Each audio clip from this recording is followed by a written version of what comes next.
하나님 말씀은 열왕기상 8장 54절로 66절입니다. 오늘 성전 봉헌식의 마무리되는 장입니다. 오늘과 같이 그의 법도를 행하며 그의 계명을 지킬지어다. 오늘과 같은 이 모습, 그것이 영원했으면 좋겠다라는 또 솔로몬의 그 마음의 기도가 백성들을 향하여 당부로 나타나 있습니다. 솔로몬은 성전 봉헌식에서 백성들 앞에서 제일 먼저 한 것이 여호와의 제단 앞에서 이스라엘의 온 회중과 마주서서 하늘을 향하여 손을 펴고 하나님을 찬양하였습니다. 그것이 열왕기상 8장의 시작의 모습입니다. 그리고 무릎을 꿇고 다시 손을 펴서 하늘을 향한 후에 하나님께 성전을 위한 기도를 하였습니다. 그리고 이렇게 성전을 위한 기도를 마친 후 온 회중을 위한 축복의 말씀을 회중들에게 전하고 있는 것이 오늘의 본문입니다. 솔로몬은 백성들에게 먼저 하나님의 신실하심을 이렇게 고백합니다. 여호와를 찬송할지로다. 그가 말씀하신 대로 그의 백성 이스라엘에게 태평을 주셨으니 그 종 모세를 통하여 물은 말씀하신 그 모든 좋은 약속이 하나도 이루어지지 아니함이 없도다. 솔로몬이 고백하고 있는 이 태평은 단지 이스라엘 백성이 전쟁이 없이 잘 먹고 잘 살게 된 것을 말하는 것만이 아니었습니다. 하나님께서 약속하신 태평은 신명기 6장에서 모세를 통하여 말씀하셨던 그 태평이었습니다. 분명히 솔로몬도 모세를 통해서 약속하셨던 그것을 다 이루셨다고 고백을 하고 있거든요. 그럼 하나님께서 모세를 통해 약속하셨던 내용이 무엇인지를 먼저 읽어보면 신명기 6장 10절로 13절입니다. 내 하나님 여호와께서 내 조상 아브라함과 이삭과 야곱을 향하여 내게 주리라 맹세하신 땅으로 너를 들어가게 하시고 내가 건축하지 아니한 크고 아름다운 성읍을 얻게 하시며 내가 채우지 아니한 아름다운 물건이 가득한 집을 얻게 하시며 내가 파지 아니한 우물을 차지하게 하시며 내가 심지 아니한 포도원과 감람나무를 차지하게 하사 내게 배불리 먹게 하실 때 너는 조심하여 너를 애굽 땅 종 되었던 집에서 인도하여 내신 여호와를 잊지 말고 내 하나님 여호와를 경외하며 그를 섬기며 그의 이름으로 맹세할 것이니라. 하나님께서는 이스라엘 백성들에게 주시는 축복을 네가 세우지 아니하고 건축하지 아니하고 네가 심지 않은 그곳에서 그러한 것을 얻고 먹을 수 있을 것이라 말씀하셨습니다. 하나님께서 일방적으로 주시겠다라는 것입니다. 그래서 태평을 얻고 평안히 누리게 할 때 이스라엘 백성이 나라가 없고 살 곳이 없어서 가나안에 들어가기를 원했을 때 그것은 그들에게 있어서 정말 큰 목적이었을 거예요. 그것이 인생의 최고의 목표였을 것입니다. 그렇게 됐으면 좋겠다. 원이 없겠다. 근데 하나님께서는 그것을 이스라엘 백성들은 최종 목표처럼 보이지만 하나님은 그것은 내가 너에게 줄 거야. 그러니까 그때부터 이제 시작해야 되라는 하나님의 약속의 말씀이셨는데 이것이 이스라엘 백성들의 생각과 하나님의 이스라엘 백성을 향한 그 계획하심에 좀 온도차가 좀 차이가 있었던 것입니다. 그래서 하나님께서 주셨을 때 지키라고 하셨던 하나님을 영화롭게 하고 예배하는 이스라엘 백성들의 모습을 이스라엘 백성들은 들어가자마자 정착하게 되면서 바로 잊게 됩니다. 한 세대를 넘어가질 못하고 바로 잊으면서 사사시대를 겪게 되잖아요. 근데 이제는 솔로몬 시대에 하나님께서 약속하셨던 그 모든 태평을 온전히 이루게 하여 주신 것입니다. 여러분 이런 말 있죠. 더도 말고 덜도 말고 한가히 갖기만 하여라 라는 옛말이 있습니다. 수확의 계절의 그 풍성함과 기쁨처럼 일상의 모든 날들이 그렇게 되기를 바라는 말입니다. 이것은 행복한 삶의 결론적 내용을 말하고 있지만 하나님께서는 그러한 삶을 인생이 살아야 하는 결론이 아니라 서론이었음을 말씀하시고 있는 것입니다. 하나님께서 약속하셨던 가나안 땅에서의 축복된 삶은 그 삶 자체가 중요한 것이 아니라 그러한 삶을 통하여 하나님의 백성답게 하나님을 영화롭게 하며 하나님께 영광을 돌리며 살라 하신 것이었습니다. 세상 사람들이 그렇게 살기를 원하는 인생의 그 행복된 삶과 풍성한 삶은 저들은 그것이 생애의 최종의 목표지만 하나님께서 우리를 이 땅에 살게 하시고 우리에게 복 주시는 것은 그냥 무조건 잘 먹고 잘 사는 것이 아니라 우리의 삶을 통하여 하나님을 기뻐하고 하나님을 영화롭게 하는 것, 하나님께 예배하는 것, 그것이 하나님이 우리에게 주신 삶의 우선순위의 목표였습니다. 그것을 이스라엘 백성들은 하나님이 약속하신 가나안 땅에서 그 하나님의 백성답게 사는 법, 그 다음에 그것을 모델로 세상을 향하여 보여줘야만 했던 것입니다. 지금 이스라엘은 강성해진 국가의 위상으로 인하여 주위의 이방 나라에서 이스라엘의 조공을 바치며 귀한 물품들이 끊임없이 들어오고 있는 상황입니다. 가나안 정복 이후에 진정으로 가나안 전 지역을 정복하고 진정으로 전쟁이 그친 평화 시대를 이제서야 누리게 된 것입니다. 그리고 솔로몬은 이것이 하나님께서 약속하셨던 태평 시대를 이룬 것이다라고 스스로 고백하며 성전을 통해서 하나님의 약속의 완성을 그렇게 말하고 있던 것입니다. 그리고 드디어 이스라엘 백성의 수건 사업이던 성전도 이렇게 완성되었습니다. 그런데 이때가 이제 모든 것이 다 이루어졌으니 더 이상 문제될 것이 없이 모두 끝난 것이 아니라 이제부터 본격적인 시작임을 말씀하여 주신 것이 신명기에서 모세에게 말씀하셨던 하나님의 말씀이셨던 것을 솔로몬은 태평시대를 맞은 이스라엘 백성들이 기억해야 함을 말하고 있던 것이었습니다. 솔로몬의 하나님께 드리는 기도와 백성을 향한 당부는 이렇습니다. 이제 하나님께서는 모세를 통하여 말씀하셨던 대로 다 이루어 주셨으니 약속하신 대로 이스라엘 백성과 함께하여 주시고 더불어 자신이 성전을 향하여 간구한 그 기도가 언제나 주야로 있지 않고 또 하나님께서 함께 해달라는 그 기도였습니다. 그리고 그와 더불어 백성들을 향하여서 했던 당부는 오직 하나님만을 유일한 하나님이신 줄 알고 마음을 하나님께만 온전히 바쳐 완전하게 하여 오늘과 같이 그의 법도를 행하며 그의 계명을 지킬 것을 부탁하는 내용이었습니다. 계속 이러한 열정과 열심과 마음을 변치 말고 지속적으로 이제 하나님을 향해서 예배하는 백성으로 살라는 것입니다. 제가 어제 말씀드릴 때 솔로몬의 기도가 단지 솔로몬의 지혜 속에서만 나오지 않았다라는 것을 말씀드렸듯이 솔로몬이 백성을 향한 그 모습 속에서도 하나님께서 백성들을 향한 하나님의 마음을 또 솔로몬의 입을 통해서 그렇게 전달하고 있는 것입니다. 그렇기 때문에 언제나 공적인 직분을 맡은 자가 또 그 직분을 감당하며 설교를 하거나 가르치거나 말씀을 전할 때 그것은 내가 저 사람들한테 주는 말들이 아니라 하나님께서 내게 맡겨주신 직분에 따라 나를 통하여 하나님의 마음을 전달한다라는 그것을 겸손하게 품고 그것이 꼭 저들을 향한 것만 아니라 직분을 받아서 저들 앞에서 어떤 특별한 위치에 있지만 나 또한 하나님 앞에서는 동일하게 하나님의 말씀을 듣고 순종해야 될 하나님의 백성임을 잊지 않는 것이 참으로 중요하기 때문에 솔로몬은 자기가 말하는 그 말들과 자기의 기도와 간구가 또 자기의 귀가 또 하나님의 음성으로 듣고 하나님의 마음을 품고 그렇게 마음에 담고 순종해야 하는 것임을 결코 잊어서는 안 됐습니다. 솔로몬은 그런 부분에 대해서 잊게 되었던 것이 그의 삶의 후반부의 삶을 통해서 보면 나타난 것을 우리는 알 수 있습니다. 지금 왕과 이스라엘 백성들의 헌신은 정말 진심이었고 이보다 더 큰 하나님을 향한 헌신과 섬김은 없을 것 같아 보였습니다.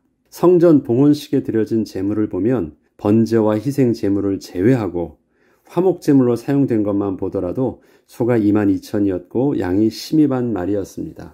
여러분 이스라엘 백성들이 제사를 드릴 때는 그 제사의 순서가 있죠. 제일 먼저 드리는 것이 번제와 소제입니다. 하나님 앞에 그래서 무조건 기쁨으로 기꺼이 하나님께 헌신의 제사를 드립니다. 그 전에 또 속죄제를 드립니다. 번제와 소제를 드립니다. 하나님께 온전히 다 헌신하고 다 불러 태우는 것입니다. 그 다음에 이런 모든 것을 다 드린 후에 이제 화목제로 드리죠. 여러분은 화목제가 어떤 제사인 줄 알 것입니다. 화목제는 하나님께 온전히 드리면 그것의 내장과 기름진 일부만 제외해 놓고는 다시 하나님께서 이스라엘 백성들에게 주셔서 백성들이 함께 완전히 다 남김없이 먹게 하는 것입니다. 그건 싸가지고 가지도 않아요. 그래서 영적인 의미는 어떻습니까? 하나님이 주시는 그 하나님의 거룩하심을 하나님께 온전히 헌신하며 거룩한 백성들, 이스라엘 백성들이 먹음으로 비로소 하나님의 거룩에 함께 동참한 거룩한 백성이 되는 것입니다. 그래서 실질적으로 화목제는 다 먹는 것을 통해서 제사가 끝나요. 이처럼 화목제는 제물을 드렸던 양이나 소의 그 제물들을 함께 나눠 먹는 것이기 때문에 그러면 지금 솔로몬이 번제와 소제 또 하나님 앞에 감사의 제사를 실질적으로 드리고 난 후에 오늘 본문 62절에 보면 하나님께 희생제물을 드리고 63절에 화목제의 희생제물로 드렸다라는 기록이 있습니다. 그 다음에 나와 있는 것, 그 내용이 소와 양의 숫자가 몇 명인지 62절과 65절에 보면 이렇게 기록합니다. 이에 왕과 및 왕과 함께한 이스라엘이 다 여호와 앞에 희생제물을 드리니라. 솔로몬이 화목제의 희생제물을 드렸으니 곧 여호와께 드린 소가 22,000마리요 양이 12만 마리라. 숫자가 어마어마하죠. 이와 같이 왕과 모든 이스라엘 자손이 여호와의 성전에 봉헌식을 행하였는데 그 날에 왕이 여호와의 성전 뜰 가운데를 거룩히 구별하고 거기서 번제와 소제와 감사 제물에 기름을 드렸으니 여호와 앞 노제단이 작으므로 번제물과 소제물과 화목제의 기름을 다 용납할 수 없었으므라. 워낙 많은 제물을 이 내장의 일부만 기름진 것만 띄어서 하나님께 드린다고 하더라도 워낙 많은 사람이 모였고 워낙 많은 제물이라 어떻게 했습니까? 성전 앞 뜰 가운데를 임시로 만들어서 거기서 모든 백성들이 다 참여하게 한 것입니다. 성전 안에 있는 그 노제단, 본래 번제를 태우는 곳에서는 힘들었기 때문에. 그리고 그 날도 원래 절기에서 제사를 드린 날은 일주일, 7일간이었는데 그걸로도 다 감당할 수 없어서 7일에 7일을 더해서 14일을 했다라는 것입니다. 그 숫자가 얼마나 많았냐면 이렇게 말합니다. 우리 하나님 여호와 앞에서 절기로 지켰는데 하맛 어귀에서부터 애굽 강까지에 온 이스라엘의 큰 회중이 모여 그와 함께하였더라. 모든 이스라엘 백성들이 전 지역에서 멀리 있던 사람까지 다 모였대요. 완전히 한 곳으로 다 모인 것입니다. 만약에 평화 시대가 아니면 이렇게 되면 이스라엘은 위기 상황인 거예요. 다 비었으니까 한 곳으로 모였어요. 그러면 우리 한번 정확하지도 않습니다만 그냥 아주 넉넉하게 상식적으로 한번 상상해 보면 이 숫자가 대략 얼마인지 알아보겠습니다. 어차피 그 소와 양은 함께 먹어서 소화시켜야 되잖아요. 그러면 소 한 마리에 한 50명은 먹지 않을까요? 50명도 더 먹겠죠. 소 한 마리가 배불리 먹는다 그러면 얼마나 먹겠습니까? 여러분이 한 근을 먹을 수 있겠습니까? 뭐 많이 먹는 사람도 먹겠지만 그래서 그냥 아주 미니멈으로 50몇 명 잡아요. 그리고 양은 한 10명이 한 마리를 가지고 먹는다고 치죠. 그러면 그 양이 어느 정도 될까요? 50 곱하기 22,000입니다. 그렇죠? 소가 22,000마리예요. 그럼 110만 명입니다. 양 한 마리에 10사람만 계산을 해도요. 10 곱하기 12만입니다. 그러면 120만입니다. 그러면 총 도합 몇 명입니까? 230만입니다. 그렇죠? 230만 하면 이스라엘 백성들이 출애굽할 때 나왔던 숫자가요. 장정만 60만 명이에요. 장정만 60만 명이면 뭐 가족들 여자까지 해가지고 곱하기 4 정도 한다 그래도 6, 4, 24, 240만 명 정도 되는 거거든요. 그때 출애굽할 때 숫자를 그냥 이거는 정확하지 않아요. 상식적으로 그냥 생각을 해도 그냥 아무리 대충 생각해도 200만이 넘는 숫자예요. 이스라엘 백성들이 다 모인 거예요, 지금. 이렇게. 그럼 이 지금 솔로몬이 성전 봉헌식 때 드려지는 그 규모가 얼마나 큰지 알겠죠. 지금도 200만이 모인다고 생각해 보세요. 그리고 그들이 다 함께 모여서 먹는다고 생각해 보세요. 역사적으로 이렇게 클 수 있는 규모가 어찌 있겠습니까? 당시 지금과 같은 시대도 아닌데. 어마어마한 숫자가 성전 봉헌식에 함께하여서 화목제물로 감사하며 기뻐하면서 그렇게 하나님께 주신 제물들을 먹으면서 하나님을 찬양하고 있는 것입니다. 이게 얼마나 규모가 큰지 상상이 안 갈 정도입니다. 정말 이렇게 왕과 백성들이 한 마음으로 모여 하나님께 집중할 수 있었다는 것은 정말 실로 대단한 것이었습니다. 이것을 주변국에서 볼 때 어떻게 생각을 했을까요? 얼마나 그 위엄과 영광이 대단했을까요? 그렇다면 어떻게 하면 하나님을 향한 이러한 헌신과 기쁨, 감사의 제사를 또 잊지 않고 계속해서 이러한 그 마음과 예배의 영적인 비밀들을 이스라엘 백성들이 끊임없이 계속할 수 있을까요? 이것은 시작에 불과한 것이잖아요. 이렇게 더도 말고 덜도 말고 한가위만 갖게 하여라. 너희들은 이렇게 하면 된다라는 것입니다. 이렇게 하나님을 향한 그 마음을 온전히 담으라는 것입니다. 솔로몬의 왕으로서의 위임받은 통치는 바로 이러한 모습의 이스라엘이 계속해서 온전히 하나님께 집중할 수 있게 하는 것이 그의 왕으로서의 사명이었던 것입니다. 다윗의 사명은 무엇이었어요? 이렇게 하나님께 예배하는 백성이 될 수 있도록 전쟁을 통해서 그동안 정복하지 못했던 모든 나라를 정복해서 평화시대를 이루고 또 하나님의 백성이 온전히 그 가나안 지역에 설 수 있도록 하는 것이었거든요. 집중해서 그거 다 끝났어요.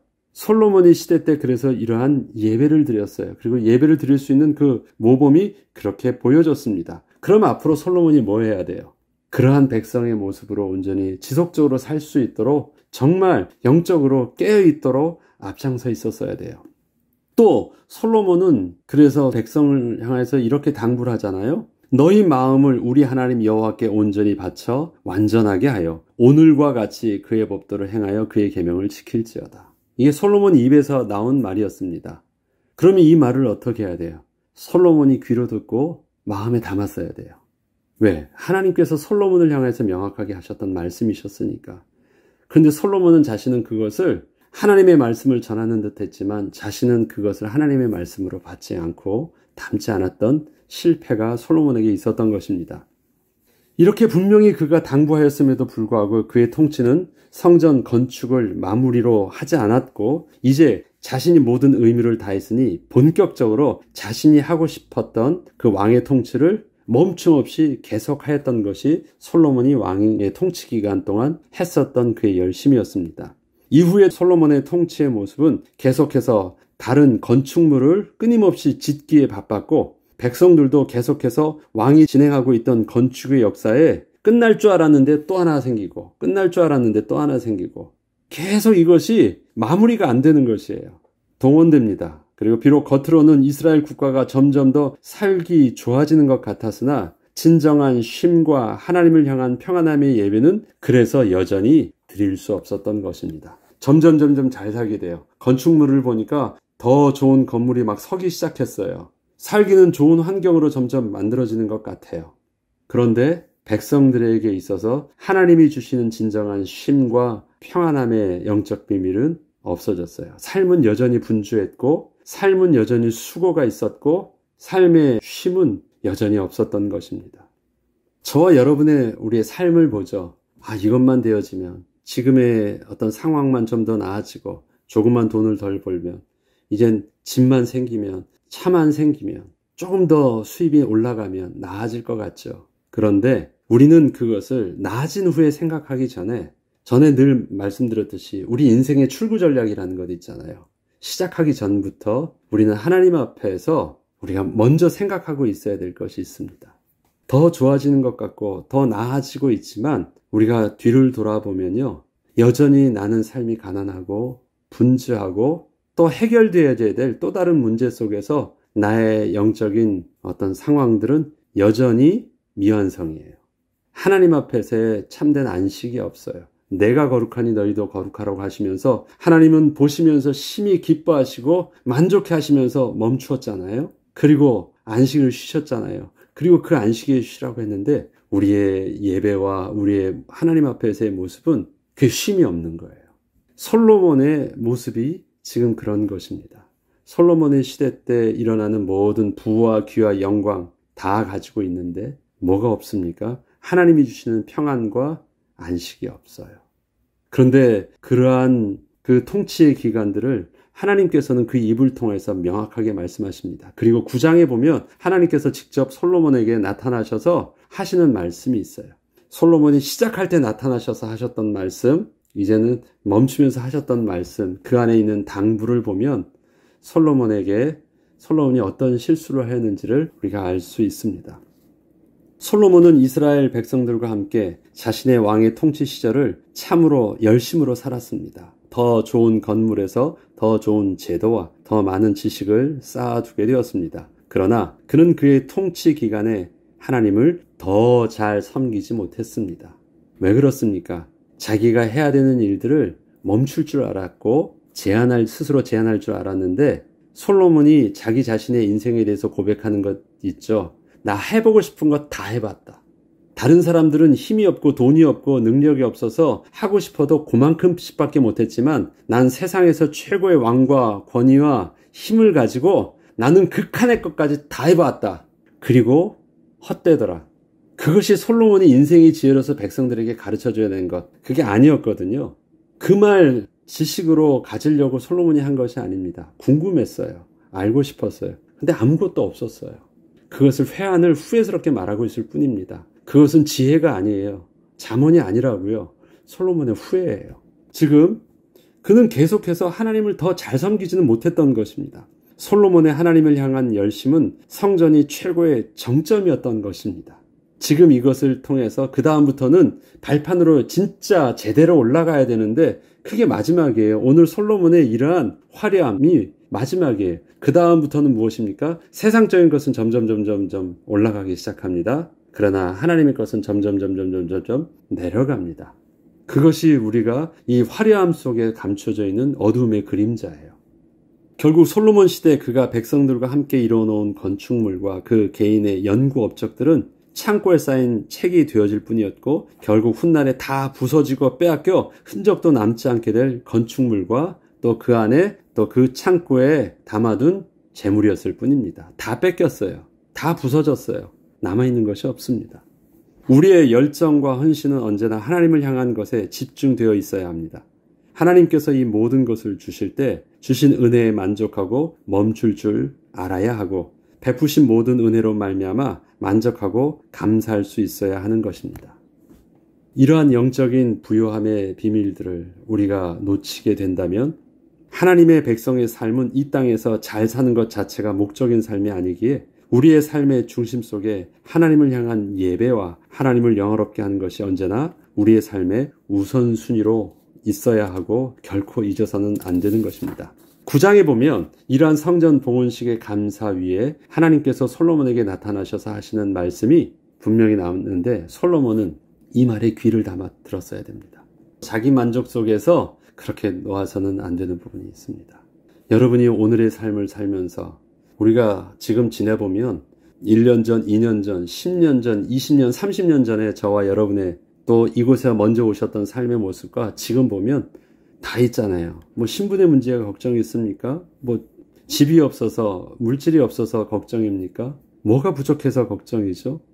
지나고 나니까 옛날에 어떤 수고와는 완전히 달라진 삶을 살아요. 오래된 분은 오래된 분대로 또 얼마 되지 않았어도 내가 여기 왔었던 1년 전, 2년 전의 모습보다는 분명히 달라요. 우리에게 주시는 은혜들은 있어요. 그 가운데 만족한 기쁨 속에서 하나님이 주시는 부요함의 축복들을 우리의 예배 속에서 누릴 수 없으면 우리는 지금의 이 모습들이 10년 후도 끝나지 않습니다. 평생에도 끝나지 않을 것입니다. 우리가 그것을 명확하게 솔로몬의 모습을 교훈 삼고 기도하면서 오늘 주셨던 하나님의 은혜를 솔로몬과 이스라엘 백성들이 오늘과 같이 하여라 할 수 있는 그 기쁨의 모습으로 감사하고 예배할 수 있으면 우리 인생은 복된 것입니다. 그 비밀을 또 오늘도 또 이번 한 주간도 더 부요함을 가지고 하나님께 영광 돌리며 또 우리 누리는 저와 여러분 되길 주 이름으로 축복합니다. 기도하겠습니다. 하나님, 오늘 우리의 삶이 하나님이 주신 최고의 축복임을 우리가 정직하게 하나님 앞에 고백하며 최고의 감사를 드릴 수 있는 은혜가 있기를 소원합니다.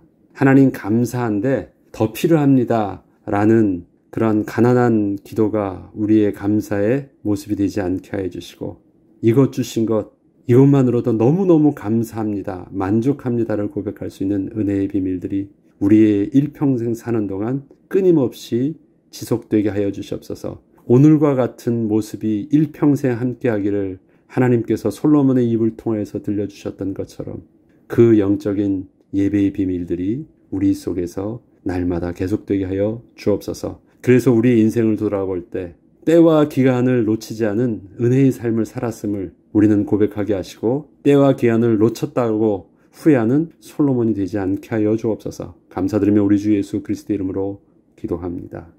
아멘.